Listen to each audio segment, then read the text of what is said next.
다음 순서로 좀 넘어가 볼까요? 다음 순서 민지숙 기자가 준비했죠. 네, 검찰 수사 소식 전해드리겠습니다. 노영민 12시간 조사 문 턱 및 겨눈 검찰입니다. 이 중앙에서 수사하고 있는 강제 북송 사건, 어제 키맨으로 꼽히는 노영민 당시 청와대 비서실장 소환 조사 있었는데요. 네. 12시간 넘는 장시간 조사가 이루어져서 밤 9시 반쯤에 끝났다고 합니다. 일단 검찰은 2019년 11월 당시에 정부가 탈북어민들이 귀순 의사를 밝혔음에도 네. 당시의 남북 관계를 고려해 강제 귀순시킨 것으로 보고 있고, 특히 노영민 당시 비서실장이 주재한 이 대책회의에서 이게 결정이 됐다 이렇게 보고 있습니다. 어제 조사를 통해서는 이 회의에 참석한 인사들이 구체적으로 어떤 발언을 했는지, 문 전 대통령이 북송 이런 지시를 구체적으로 했었는지 네. 이런 걸 중점적으로 확인한 것으로 보입니다. 아니 근데 그렇다고 하면 노영민 전 실장은 뭐라고 합니까, 강재묵 기자? 네, 노 전 실장 검찰 조사를 마친 후로 입장문을 냈습니다. 우리 국민의 생명과 안전이 먼저라며 이 안보조차 전 정권에 대한 정치 보복 대상으로 삼는 것은 이 제도끼의 재발등을 찍히는 셈이 될 것이다. 네. 자부월족이라는 그 사자성어를 인용해가지고 표현을 했는데요. 네. 또 이어서 이 탈북어민 강제 북송 사건 당시 이 청와대 국정상황실장을 지낸 인물이죠. 민주당 윤건영 의원도 언론 통해서 이제 관련 입장 밝힌 바 있습니다. 직접 들어보시죠.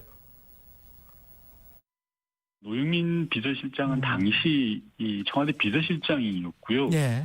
동해 엽기살인마 북송 사건을 담당했던 것은 안보실입니다. 상황을 되돌이켜보면 당시에는 안보실장과 대통령님이 해외 순방 중이었습니다. 따라서 예. 국내에 있는 비서실장이 그런 사건이 벌어졌을 때 상황이 어떻게 되느냐라는 정도의 간담회를 개최한 걸로 저는 알고 있습니다. 아, 거기에서 북송 방침이 결정된 것은 아니다.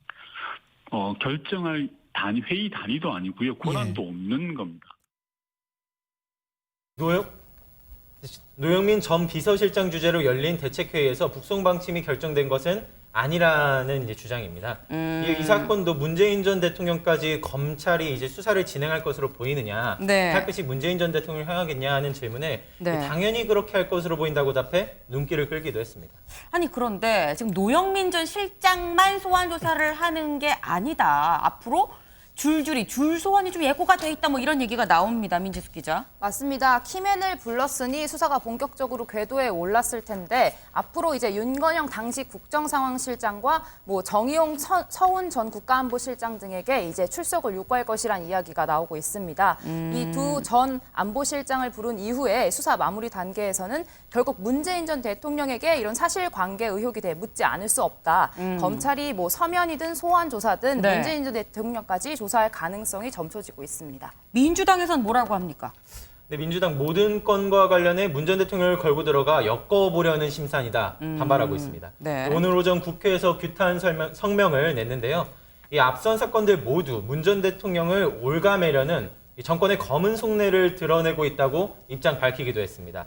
이 정치 보복을 저지하기 위해서라면 어떤 수단이라도 불사하겠다라는 입장이고요. 네. 이 국정감사가 마무리되는 대로 이 감사원법 개정안을 발의하겠다는 방침입니다. 또 공수처로 최재 감사원장 추가 고발 등을 계획하고 있습니다. 그렇군요. 이동훈 의원님. 네. 지금 이게 검찰의 정당한 수사냐, 아니면 뭐 정말 정치 보복이냐, 이게 주장과 주장이 약간 맞서고 있는 형국이거든요. 이 결론이 날 수 없는 문제 아닙니까? 뭐 검찰 수사를 정치 보복이라고 하는 건 뭐 받아들이기 어렵습니다. 이제 첫째 앞선 이제 김용 씨 관련된 수사는 네. 전 정권에서 했던 뭐 대장동, 백현동 등 수사가 제대로 이루어지지 않아서 현 정권에서 제대로 수사를 하는 거고, 특히 이 문제는 윤석열 정부 들어와서 시작한 것이 아니라 문재인 정부 때, 특히 당시 여당의 경선 과정에서 상대 후보에서 제기했던 문제들을 수사하는 거기 때문에 수사가 오히려 제대로 가는 방향이다. 그리고 이제 조금 전에 나왔던 이제 강제 북송 관련해서는 네. 이 문제는 단순한 사건이 아니라 국가의 존재 이유는 무엇인가, 대통령의 역할이라는 건 무엇인가 하는 국가의 기본적인 역할을 묻는 굉장히 심오한 사건이기 때문에 네.